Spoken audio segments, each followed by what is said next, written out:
우리는 살아가면서 가끔씩 익숙해 보이던 세상이 낯설어 보일 때가 있습니다. 그렇다고 세상이 특별히 변한 건 없습니다. 단지 자신의 마음에 변화가 생긴 것입니다.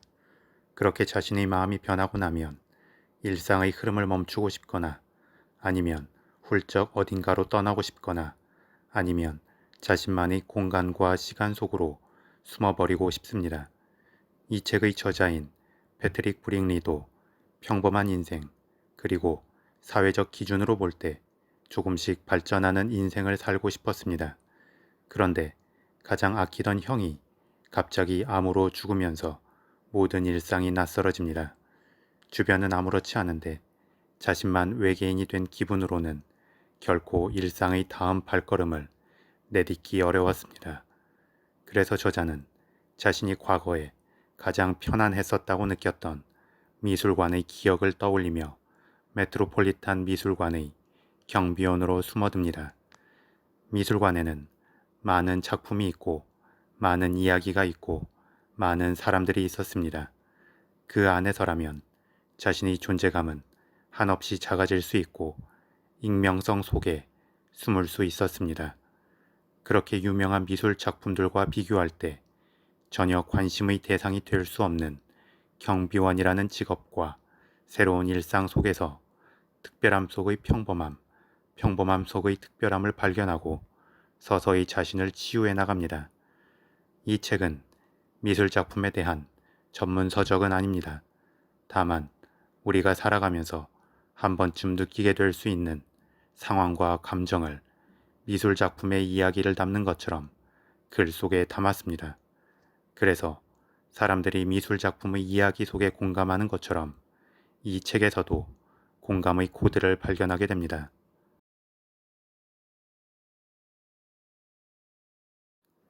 우리는 기본적으로 어느 정도의 자기 영역을 필요로 합니다. 그리고 그 영역 안으로 누군가 과하게 치고 들어오면 불쾌하기도 하고 불안하기도 합니다. 하지만 또 너무 자기 영역에만 고립되어 있으면 외로워집니다. 그래서 어떤 관계의 부대낌 속에서 생기는 마찰력을 통한 열기가 적당히 생겨나야 합니다. 그런 만큼 관계에서 적당한 거리감의 황금 비율이 필요하고 가장 이상적인 것은 본인의 영역을 보호하는 심리적 방어막을 빠르고 강하게 치고 들어오는 것이 아니라 서서히 스며들어오는 것입니다. 그래서 서로가 서로를 관찰하는 중에 조금씩 심리적 거리가 좁혀지면서 자연스럽게 어울리게 될 때 거부감이나 방어 기제가 사라지고 오히려 치유의 힘을 발휘하게 됩니다.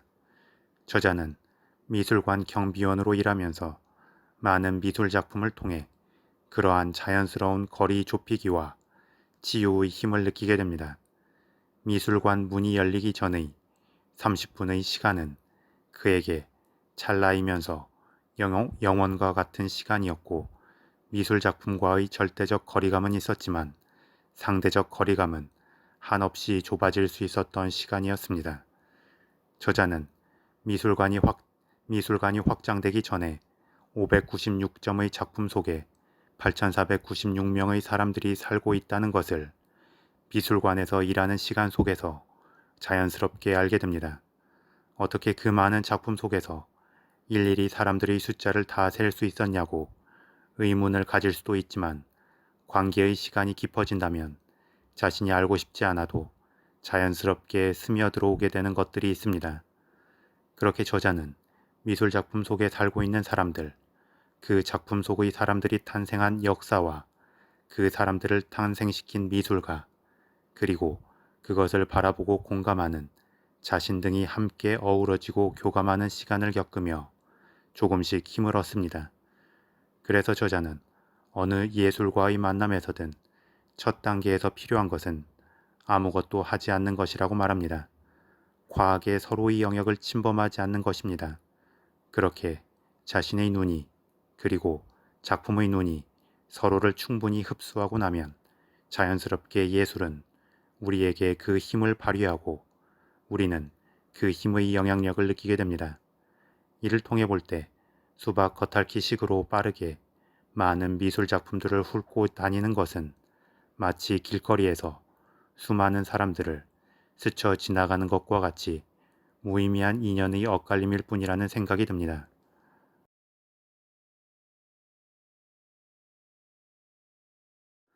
미술관은 화려함과 고귀함과 경건함과 위대함이 공존합니다. 그래서 한 개인은 한없이 위축될 수밖에 없고 그 안에서의 평범함은 상상하기 힘들 수도 있습니다. 하지만 저자는 미술 작품도 결국은 사람의 일상의 이야기에 대한 표현이고 그 작품이 살아가는 미술관 또한 결국은 평범한 사람들의 일상이 뒤섞여 있음을 보여줍니다. 그래서 아침부터 경비원들은 자신이 배치될 구역을 확인하고 특이사항을 점검한 후 각자의 위치로 이동합니다. 또한 큐레이터들은 유물의 배치에 대해 토론하고 기술자들은 계속해서 작품을 싣고 전시실을 이동하며 인부들은 조각상의 견인에 대해 보존가들과 계획을 세웁니다. 여기에 더하여 미술관 건물 관리를 위해 전기 기술자, 페인트공, 공기조화 기술자 등이 분주하게 움직이고 쉬는 날을 겸하여 가족들을 동행하고 온 경비원과 청소부 직원들의 인사와 북적임이 뒤섞입니다. 이에 대해 저자는 미술관 속에서는 위대한 미술 작품들 뿐만 아니라 어쩌면 작은 입자일 수도 있는 그 위대한 미술 작품을 위해 일하는 사람들도 각자의 의미를 갖는다는 것을 깨닫습니다. 이처럼 우리 삶이라는 것은 작다고 작은 의미만 있고 크다고 큰 의미만 있는 것이 아니라 각자의 존재에서 나름의 의미를 가지고 존재하는 것이라 생각합니다. 어쩌면 저자는 잊혀진 존재가 되고 싶어서 미술관으로 숨어들었지만 그 속에서 저자는 생명이 존재하는 한 잊혀질 수 없고 고립되고 싶어도 결국은 관계의 어울림 속에서 그 존재가 드러나게 될 수밖에 없음을 깨달은 것 같습니다. 그렇게 그는 위대함 속의 평범함 그리고 평범한 속의 위대함을 체험하면서 자신이 떠나온 원래의 일상을 다시금 품을 수 있는 힘과 용기를 얻게 됩니다.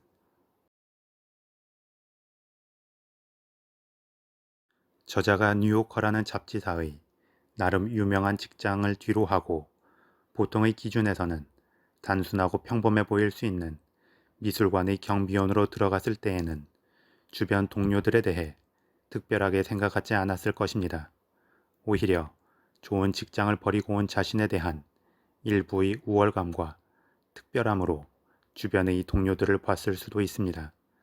하지만 저자는 미술관 경비원이라는 동등한 선상에서 그들을 보게 되고 그들 각자 속에서 특별함을 찾게 됩니다. 암살 위협을 받다가 미국으로 이민 온 사람도 있었고 보험회사에서 20년간 일하다가 뜬금없이 직업 적성 검사를 받은 후 예술을 후원하는 사람이라는 자신의 내면에 잠재된 적성에 가장 잘 걸맞는 것을 찾다가 미술관 경비원이 됐다고 한 사람도 있었으며 문학가의 등단을 꿈꾸며 다양한 작품들과 교감을 통해 모티브를 얻으려는 사람, 유치원에서 아이들을 가르쳤거나 뱅골만에서 구축함을 지휘하던 사람 등등도 있었습니다.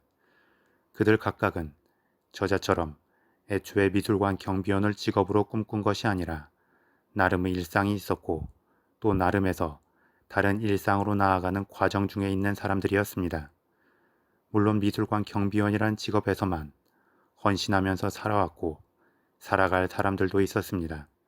그리고 그렇게 동등한 경비원의 복장을 한 사람들 각각의 특별한 이야기를 알아가게 되면서 자신의 삶의 이야기만이 특별한 것은 아니라는 것과 그럼에도 불구하고 자신의 삶도 그들 각각의 삶처럼 소중하다는 것을 깨닫게 됩니다.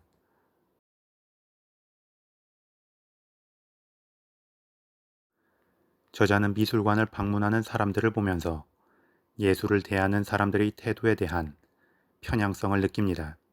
미술관을 방문하는 사람들은 보통 각각의 작품에서 무언가 나름의 의미를 교감하려 하기보다 그냥 예술 자체를 배우려고 한다고 말합니다. 즉, 사적인 교감을 통해서 자기에게만 필요한 배움을 얻기보다 모두가 공유하는 미술에 대한 지적인 양을 추구한다는 것입니다.